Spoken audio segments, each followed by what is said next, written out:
துன்பம் வெல்லும் கல்வி. இந்த தலைப்பில் தான் நம்ம இன்றைக்கி ஒரு கவிதையை நம்ம பார்க்க போகிறோம். முன்னுரையை பாருங்கள். கல்வி அழகே அழகு அப்படின்னு யார் சொல்லியிருக்கா? பெரியவங்க சொல்லியிருக்காங்க. என்ன தான் நம்மக்கிட்ட அழகு இருந்தாலும், பொன் பொருள் நகையெல்லாம் போட்டு நம்ம அலங்காரம் செஞ்சாலும், ஆனால் நம்மளுக்கு படிப்பு இருந்தால் தனி அழகு தான் அப்படின்னு சொல்லி பெரியவங்க சொல்லியிருக்காங்க. கல்வின்றது அறிவு வளர்க்குறது கூட மட்டும் இல்லாமல் நம்ம பண்பாடோடு வாழ்கிறதுக்கு பயனுள்ளதாக இருக்குது. இப்போ ஒரு ஆளோ ஒரு மனுஷர் வந்து எவ்வளோ தான் படிச்சிருந்தாலும் அவங்ககிட்ட பண்பாடு இல்லை அப்படின்னா அந்த கல்வி வந்து ஒரு பயனற்றதாக தான் இருக்கும். புரியுங்களா? அப்போ ஒரு மனுஷன் வந்து பண்பட்ட மனிதன், ஒரு பொறுப்பான ஒரு நல்ல மனிதனாக வாழணுன்னா, புகழோடு வாழணுன்னா அவனுக்கு என்ன தேவை? கல்வி இருக்கணும். கல்வி இருந்தால் மட்டும்தான் அவங்ககிட்ட பண்பாடு இருக்கும். அதனால் அந்த கல்வி எவ்வளோ முக்கியத்துவம் வாய்ந்தது அப்படின்றத தான் இந்த துன்பம் வெல்லும் கல்வின்ற தலைப்பில் நம்ம இன்றைக்கி கவிதையாக பார்க்க போகிறோம். அடுத்த பாட்டை பாருங்கள். ஏட்டில் படித்ததோடு இருந்து விடாதே, நீ ஏன் படித்தோம் என்பதை மறந்து விடாதே. நாட்டின் நெறி தவறி நடந்து விடாதே, நம் நல்லவர்கள் தூற்றும்படி வளர்ந்து விடாதே. மூத்தோர் சொல் வார்த்தைகளை மீறக்கூடாது, பண்பு முறைகளிலும் மொழிதனிலும் மாறக்கூடாது. மாற்றார் கைப்பொருளை நம்பி வாழக்கூடாது, தன்மானமில்லா கோழையுடன் சேரக்கூடாது. துன்பத்தை வெல்லும் கல்வி கற்றிட வேண்டும், நீ சோம்பலை கொள்ளும் திறன் பெற்றிட வேண்டும். வம்பு செய்யும் குணம் இருந்தால் விட்டிட வேண்டும், அறிவு வளர்ச்சியிலே வான்முகட்டை தொட்டிட வேணும். வெற்றி மேல் வெற்றி வர விருது வர பெருமை வர மேதைகள் சொன்னது போல் விளங்கிட வேண்டும். பெற்ற தாயின் புகழும் நீ பிறந்த மண்ணின் புகழும் வற்றாமல் உன்னோடு வாழ்ந்திட வேண்டும். இந்த பாடலை எழுதியவர் யார் அப்படின்னா பட்டுக்கோட்டை கல்யாண சுந்தரனார். கீழே பாருங்கள் பொருள் கொடுத்துருக்காங்க பாருங்கள், சொல்லும் பொருளும். அதை பார்த்துட்டு நம்ம பாடலோட பொருளை பார்க்கலாம். கீழே பாருங்கள். தூற்றும்படி அப்படின்னா இகழும்படி, மூத்தோர் பெரியோர், மேதைகள் அறிஞர்கள், மாற்றார் மற்றவர், நெறி வழி, வற்றாமல் அழியாமல். பாடலின் பொருள் பாருங்க. பொருள் கொடுத்துருக்காங்க. நம் நூல்களை கற்றதோடு இருந்து விடக்கூடாது, கற்றதன் பயனை மறக்கக்கூடாது. இப்போ ஒரு நூல் எடுத்து நம்ம படிக்கிறோம். ஃபார் எக்ஸாம்பிள் ஒரு திருக்குறள் புத்தகத்தை நம்ம எடுத்து படிக்கிறோன்னு வச்சுக்கோங்க. திருக்குறளில் திருவள்ளுவர் சொல்லாத கருத்துக்குன்றதே இல்லை. எல்லா நல்ல விதமான கருத்துக்கள் எல்லாமே அவர் சொல்லியிருக்காரு. ஒழுக்கத்தை பற்றி சொல்லியிருக்காரு, அன்பை பற்றி சொல்லியிருக்காரு, அறத்தை பற்றி சொல்லியிருக்காரு, இன்னும் நிறைய விஷயங்கள் அவர் சொல்லியிருக்காரு. அந்த நூலை படிக்கும்போது இப்போ ஒழுக்கன்ற ஒரு டாப்பிக்கை நம்ம படித்தோம்னா நம்ம அதை படிச்சுட்டு அதை அப்படியே மறந்து போயிடக்கூடாது. என்ன செய்யணும்? அதை நம்ம வாழ்க்கையில் கடைப்பிடித்து நம்ம ஒழுக்கம் உள்ள பிள்ளைகளாக வந்து நம்ம வாழணும். அது மாதிரி இப்போ அன்பை பற்றி சொல்லியிருக்காரு அப்படின்னா அந்த புத்தகத்தை படிச்சுட்டு அந்த பகுதியை படிச்சுட்டு நம்ம என்ன செய்யக்கூடாது? அப்படி மறந்துடக்கூடாது. அந்த அன்பை வந்து நம்ம வாழ்க்கையில் வந்து நம்ம கடைப்பிடித்து நம்மகிட்ட இருக்கிற அன்பை வந்து அடுத்தவங்ககிட்ட வந்து காட்டக்கூடியவங்களா அந்த புத்தகத்தில் சொல்லக்கூடிய அந்த காரியங்களை வந்து நம்ம வாழ்க்கையில் பயன்படுத்தி காட்டணும். அப்புறம் பாருங்கள், நம் நாட்டின் நெறி தவறி நடக்கக்கூடாது, நல்லவர்கள் குறை சொல்லும்படி வாழக்கூடாது. நம்ம நாட்டின் நெறி என்னது? பண்பாட்டு, நம்ம நாட்டோட பண்பாடு, ஒழுக்கம், அன்பு, கருணை, ஈகை, இதெல்லாம் வந்து நம்ம நாட்டோட பண்பாடு. நம்ம நாட்டோட பண்பாடை வந்து எப்பயுமே நம்ம மறந்து அதை மீறி நம்ம நடக்கக்கூடாது. அதன்படி தான் நம்ம என்ன செய்யணும்? நடக்கணும். நல்லவங்க நம்ம வந்து நம்மளை பார்த்து என்ன செய்யணும்? வெரி குட் சொல்லணும். நல்லவங்க நம்மளை பார்த்து திட்டுறபடி நம்ம என்ன செய்யக்கூடாது? நடக்கக்கூடாது. இதை ஃபஸ்ட்டு பேரா. செகண்ட் பேரால் பாருங்கள். பெரியோர் அறிவுரைகளை மீறக்கூடாது, பிறர் பழகும் முறையிலும் பேசும் முறையிலும் பண்பு நெறி மாறக்கூடாது. யாராவது நம்ம வீட்டிலையோ இல்லை வெளியேயோ யாராவது பெரியவங்க ஏதாவது ஒரு அறிவுரைகள்னு என்னது? அட்வைஸ் யாராவது சொன்னாங்கன்னா அதை நம்ம என்ன செய்யக்கூடாது? மீறி நடக்கக்கூடாது. அப்படி தான் செய்வேன், இப்படி தான் செய்வேன்னு சொல்லி என்ன செய்யக்கூடாது? மீறி நடக்கக்கூடாது. அவங்க சொல்கிறபடி தான் கேட்கணும். அதை மீறி நம்மளுக்கு செஞ்சோம்னா அது வந்து ஒரு கெட்ட விஷயத்தில் தான் நம்மளுக்கு என்ன செய்யும்? போய் முடியும்.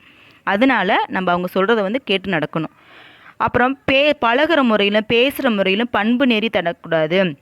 இப்போ நம்மளுக்கு ஒரு இது சொல்லுவாங்க, நம்ம யார்கிட்டையும் பேசும்போது face to face, eyes to eyes அப்படின்னா அவங்களோட கண்ணை பார்த்து மட்டும் தான் நம்ம பேசணும். அதனால் கண்ணை பார்த்து பேசுகிறது தான் நம்மளோட முழு கான்ஃபிடென்ட்டை வந்து நம்மளுக்கு வெளிப்படுத்தும்.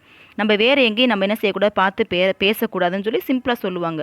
அப்படின்னா நம்ம வேறு எங்கேயும் பார்த்து பேசக்கூடாது, நம்ம முகத்தை மட்டும்தான் நம்ம என்ன செய்யணும், கண்ணை மட்டும் தான் நம்ம பார்த்து பேசணும். அது மாதிரி பேசும் முறையிலையும் அவங்ககிட்ட பழகு முறையிலையும் நம்ம ஒழுக்கங்கிட்டு நடக்கக்கூடாது. நம்ம டீசெண்டாக பழகணும், டீசெண்டாக பேசணும்னு சொல்கிற மாதிரி இருக்கணும். பிறர் உழைப்பில் வாழக்கூடாது, தன்மானம் இல்லாத கோழையுடன் சேரக்கூடாது.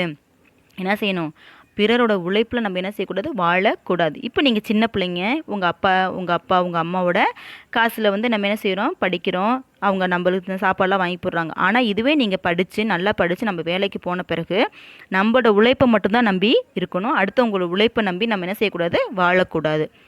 தன்மானம் இல்லாத கோழைகள்னா யாருப்பா, இப்போ ஒருத்தவங்க எவ்வளோ பேசினாலும் அப்படி சிரிச்சுக்கிட்டே, கேவலமாக பேசினாலும் சிரிச்சுட்டே போவாங்க பார்த்தீங்களா.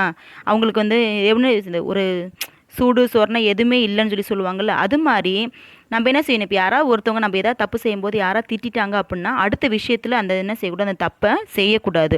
அது மாதிரி நம்ம ஏதாவது ஒரு வேலை செய்யணும்னா அது நம்மளால் முடியும் அப்படின்ற ஒரு கான்ஃபிடென்ட்டோடு நம்ம என்ன செய்யணும். அது மாதிரி கான்ஃபிடென்ட் உள்ளவங்களோட, நல்ல ஒழுக்க உள்ளவங்களோட நம்ம என்ன செய்யணும், சேரணும். அது மாதிரி எந்த வேலையும் என்னால் செய்ய முடியாது, நான் இதுக்கு லாய்க்கு இல்லை அப்படின்னு ஒருத்தவங்க நெகட்டிவாகவே பேசிகிட்டு இருப்பாங்க. அது மாதிரி ஆளுகளோட நம்ம என்ன செய்யக்கூடாது, சேரக்கூடாது. அப்புறம் துன்பத்தை நீக்கும் கல்வியினை கற்க வேண்டும், சோம்பலை போக்கிவிட வேண்டும். என்ன செய்யணும், படிக்கணுன்றாங்க. யார் சொல்லியிருக்காரு, பட்டுக்கோட்டை கல்யாண சுந்தரர் என்ன சொல்கிறாரு, படிக்கணும். நீ படிச்சேன்னா உன் வாழ்க்கையில் இன்பம் மட்டும்தான் இருக்கும், துன்பமே வராது. அதனால் நீ கண்டிப்பாக படிக்கணுன்றாரு. சோம்பலை போக்கணும். சோம்பல் என்னது, லேசியாக இருப்போம்ல, சோம்பேறித்தனம். அந்த சோம்பேறித்தனம் உங்கள்கிட்ட இருக்கக்கூடாது, சுறுசுறுப்பாக இருக்கணும். இன்றைக்கி செய்ய வேண்டிய வேலையை இன்றைக்கே செஞ்சு முடிச்சிடணும், நாளைக்கு செய்வோம்னு சொல்லி சோம்பலாக இருக்கக்கூடாது அப்படின்றாரு. அடுத்த பேரா பாருங்க, பிறருடன் வம்பு செய்யும் வழக்கம் இருந்தால் அதை விட்டுவிட வேண்டும். கண்டிப்பாக நம்ம என்ன செய்யணும், இப்போ அடுத்தவங்க ஒருத்தவங்க கிளாஸில் உட்காந்து அடுத்தவங்களை வம்பு கட்டிகிட்டே இருப்பாங்க. அந்த பழக்கத்தெல்லாம் நம்ம என்ன செய்யணும், மாற்றிக்கணும். இந்த வயசுலேயே மாற்றிக்கணும். பெரிய ஆக நம்மளுக்கு அது பெருசாக மாற்ற முடியாது. அதனால் இந்த வயசில் அந்த பழக்கம் இருந்தால் மாற்றிடணும். வானம் தொடும் அளவுக்கு அறிவை வளர்த்துக்கொள்ள வேண்டும். பார்த்துங்க, நம்ம புத்தகத்தை மட்டும், நம்ம பாட புத்தகத்தை மட்டும் படிக்கக்கூடாது. நம்மளோட அறிவை வளர்க்கணுன்னா நூலகத்தில் போயிட்டு நம்ம என்ன செய்யணும், நிறைய புக்ஸ் வாசித்து அது நம்ம அறிவை வந்து வளர்த்துக்கணும். மேலான அறிஞர்கள் கூறிய அறிவுரைகளின்படி வாழ வேண்டும். நல்ல அறிஞர்கள் இருக்காங்கல்ல, இப்போ ஏபிஜே அப்துல் கலாம் ஐயா இருக்கார், நிறைய அறிஞர்கள் இருக்காங்க, புரியுதா. அந்த அறிஞர்கள்லாம் கூறிய அறிவுரைகளை வந்து நம்ம என்ன செய்யக்கூடாது, மறக்கக்கூடாது. அதெல்லாம் நம்ம வாழ்க்கையில் வச்சு நம்ம ஃபாலோ பண்ணணும். அதன் மூலம் வெற்றிகளையும் விருதுகளையும் பெருமையும் பெற வேண்டும். அதை நம்ம மனசில் வச்சு அதை நம்ம வாழ்க்கையில் ஒரு வழிகாட்டியை எடுத்துக்கிட்டு அதில் ஜெயிச்சு நம்ம வாழ்க்கையில் வந்து நிறைய வெற்றிகளை வந்து பெறணும். பெற்ற தாயின் புகழும் நம் தாய்நாட்டின் புகழும் அழியா வகையில் வாழ வேண்டும். நம்ம அம்மா அப்பா மனசு வந்து எப்பயுமே நம்ம வந்து என்ன பண்ணக்கூடாது, காயப்படுற மாதிரி நடந்துக்கவே கூடாது.